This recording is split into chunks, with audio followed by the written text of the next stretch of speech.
day mga kaenggi, Kuya Mike! Alright!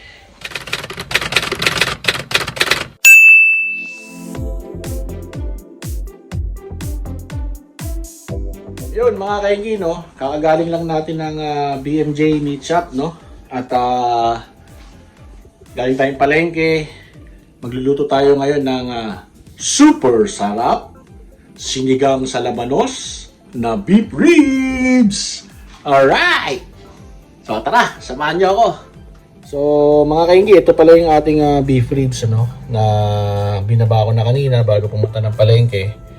Pakuluan lang natin to para lumambot, no. Tapos tsaka natin i prito, no, para magkaroon ng dagdag sarap.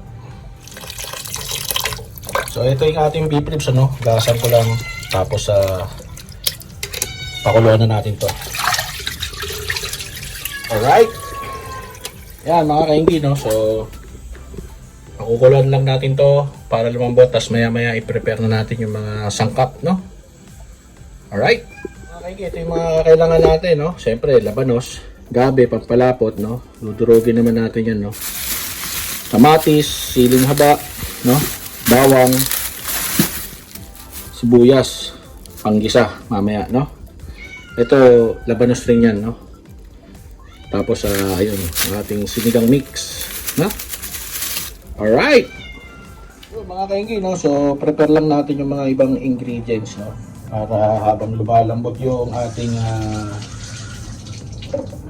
baka, kaya ready na mamaya pagluto, no. So kamatis, hiwain natin kamatis.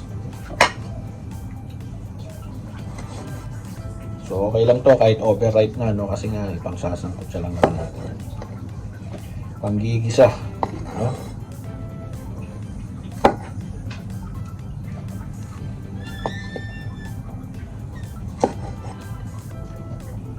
Yo.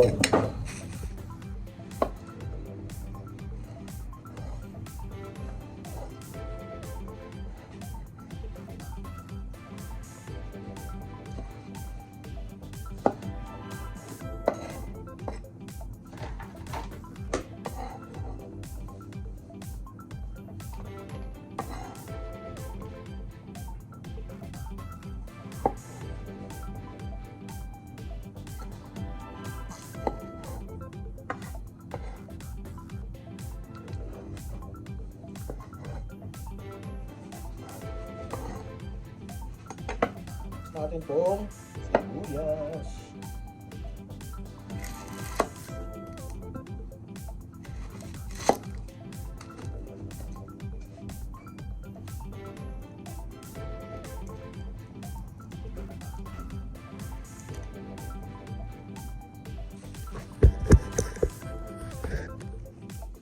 Yo.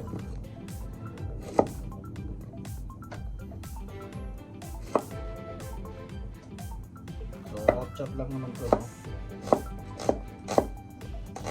Ang gisa lang naman natin.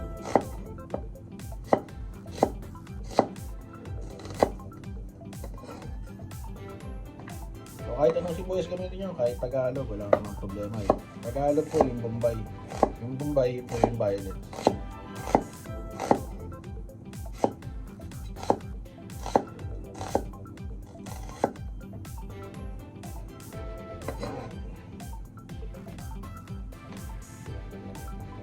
Bawang tayo dito, no? Bawang. So bawang, wrap chop lang po yung bawang natin. Yung bawang natin, yan. Kuhain lang po natin yung yan, no?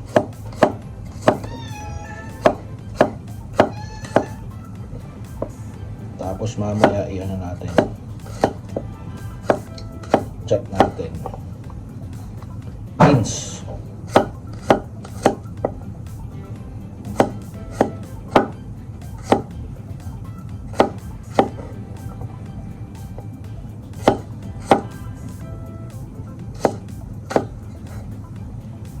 So mga kainggi, no, 2 years ago gumawa na rin tayo na ito. Itong sinigang sa labanos, no. So ngayon, pero ginamit po natin doon is baboy. Ngayon baka naman po ang ginamit natin, no.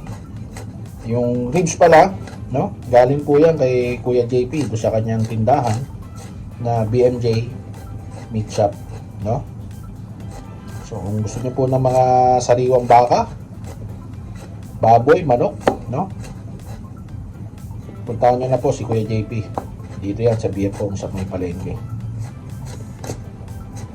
Yan. So chop lang natin to, no? Para masarap.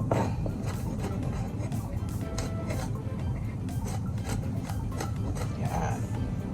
So mga kainggi, no, isasangkot siya natin dito yung baka. Tapos ibabalik natin doon mamaya, no, pagkatapos masangkot siya. Para mas lalong sumarap po yung ating baka, no? Lumabas yung kanyang mga flavors. Alright! Ayan, lagyan natin ng konting mantika, no? At painitin na natin yung ating wok. Alright! Ayan, no? Habang mainit, to, ilagay na natin tong, unahin natin yung kamatis, no? Kasi dudurugin naman natin tong kamatis. Saka sibuyas, yan. Yun! Para hindi masunog kagad yung ating bawang, no?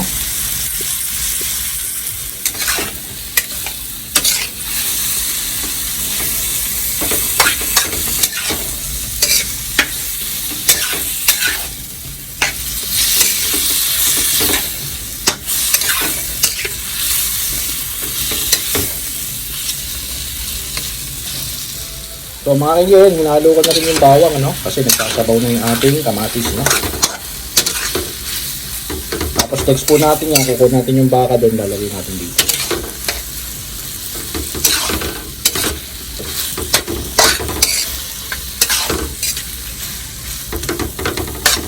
Mga kaibigan, dito na po yung ating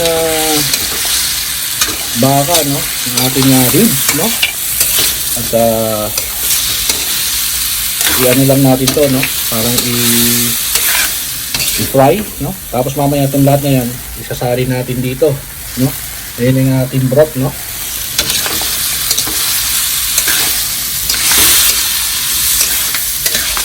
So, pwede naman to rekta, no? Dito na, no? Kaso lang, dinagdagan ko lang ng extra step para mas lalong sumarap, no? Pambahay naman po ito kung niluluto ko, no?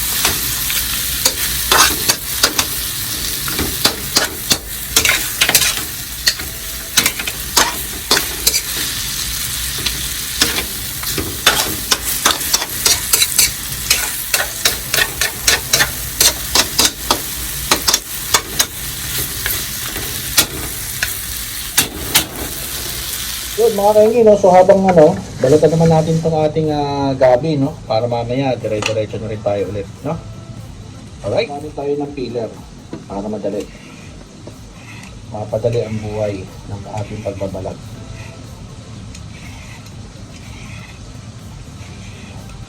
Yan. So itong peeler, essential to sa ating mga sa kitchen, no? Kasi naliles yung wastage, no? Nung pagbabalat natin at mabilis. Pero kung sanay po kayo sa kutsilyo, wala naman pong problema doon.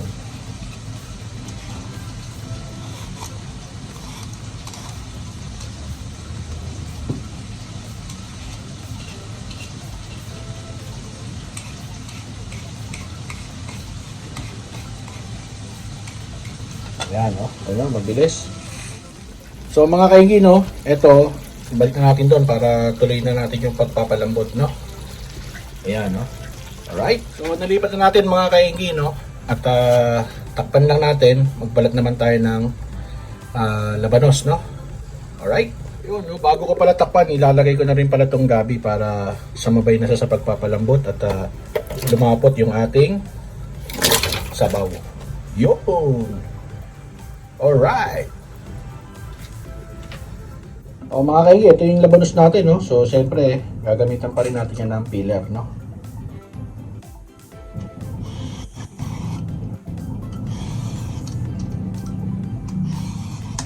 Ayan.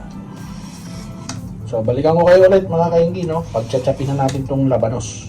Alright? So, nabalatan na po natin mga kaigi, no? So, ang slice natin dito is pahaba, no? Para maganda siya tignan. So cut muna natin siya ng paganyan, no? Tatlo. Tapos i-cut natin ng ano,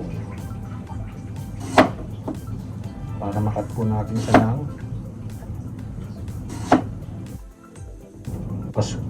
pahaba, no? Ito po, oh.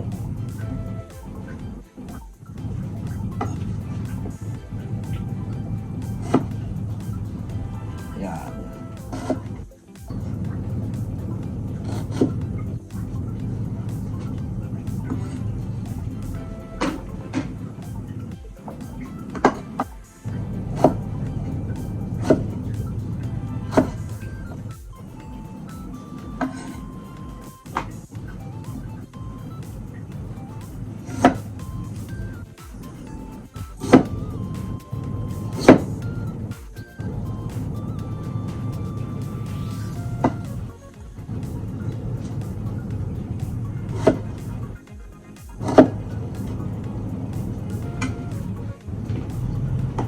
So, ang paglagay ko ng labanos, sa ano na yan bandang huli na, pagka medyo paluto na po yung ating sinigang.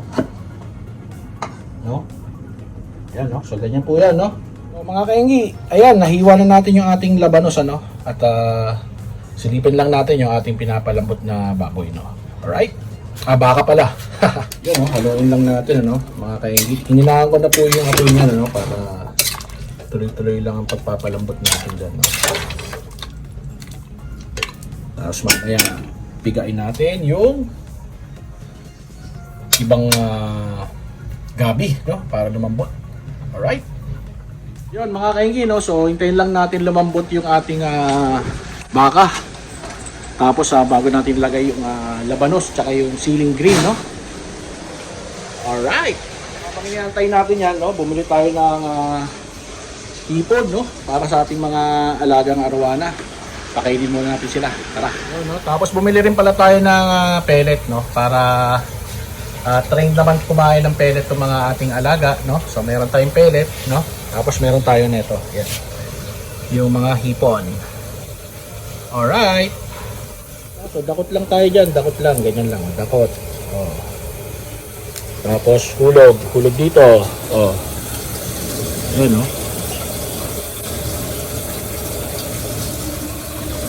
Yun, no? Oh.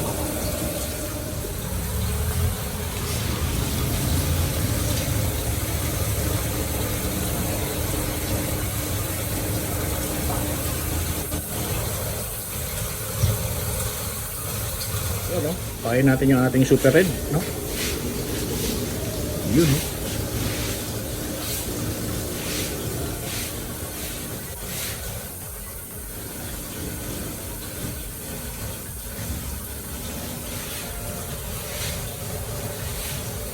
Alright.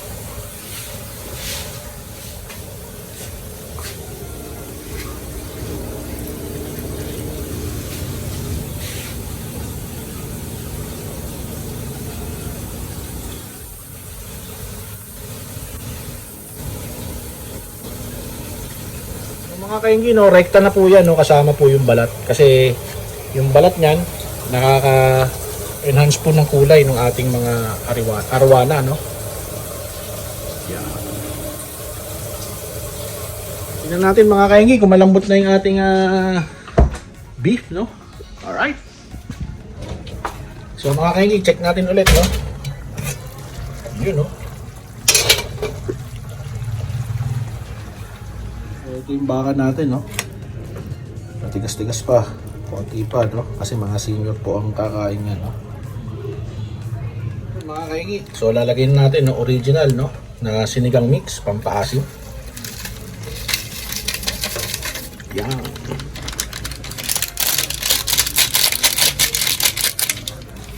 Gawin lang natin yan.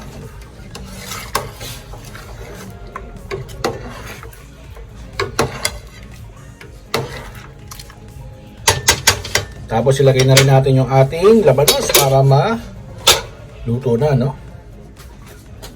Labanos. Dip. Yan. Siyempre, haluin na natin. Mga last 10 minutes. Pwede na to.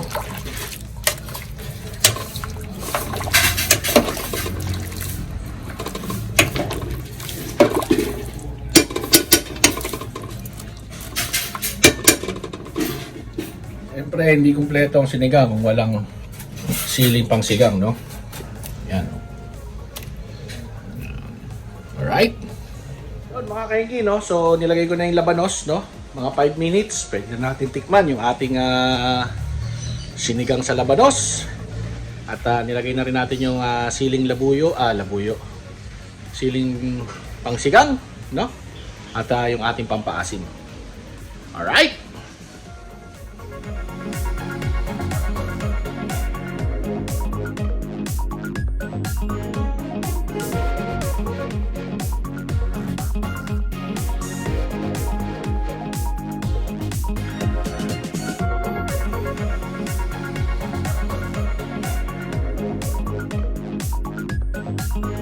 Yun mga kainggi, so luto na ang ating sinigang sa labanos na using beef ribs, no? So tara, tikman na natin to kung gaano kasarap, no? Alright! Siyempre mga kainggi, masarap ang sinigang kung meron tayong siling labuyo, no? Tsaka patis, no? Alright! Yun mga kainggi, no? So tikman natin yung sabaw, no? Sabaw pa lang, ulam na yan eh. Sakto lang yung asim, no? Tikman natin yung labanos. So yung labanos na yan, hindi talaga malutong pa dapat to.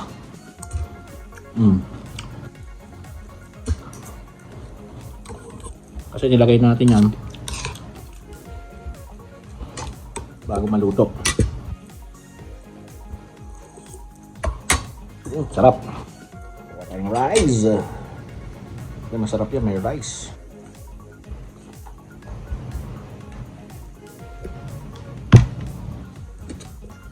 Pasan natin ang sabaw.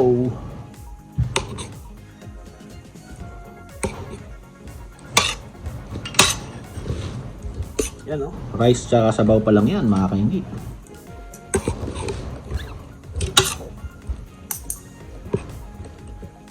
So ito yung ating beef ribs, no? Yan o.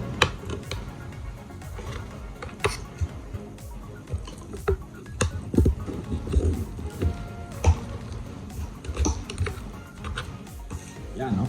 Lagyan natin ng konting patis. Kanin. Subo.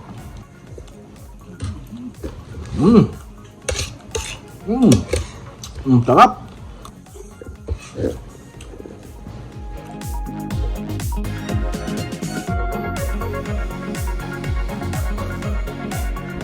Yun mga kainggi, round 2 tayo, no, nung ating sinigang na labanos, no? Kain tayo ulit. Sarap eh. Siyempre, may kasama yung patis sa sili at kanin. Alright. Tayo kanina, no? Ayan, no? Oh, ha? Ayos ba, mga kainggi? Alright.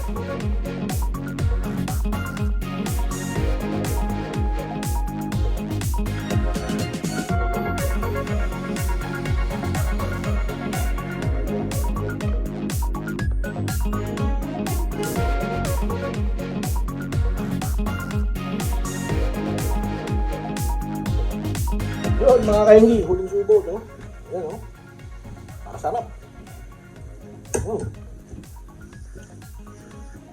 The best. Alright. Yun mga kainggi, no? So kung nagustuhan nyo itong video na to, please consider subscribing. Like and share na rin, no? Para mas marami pang matuto magluto, no? Na hindi naman pala ganun kakomplikado magluto, no? Alright. So mga kainggi, ano pa hinihintay nyo? Magluto na rin kayo ng sinigang sa labanos, no? Alam na this! Bye-bye! Alright!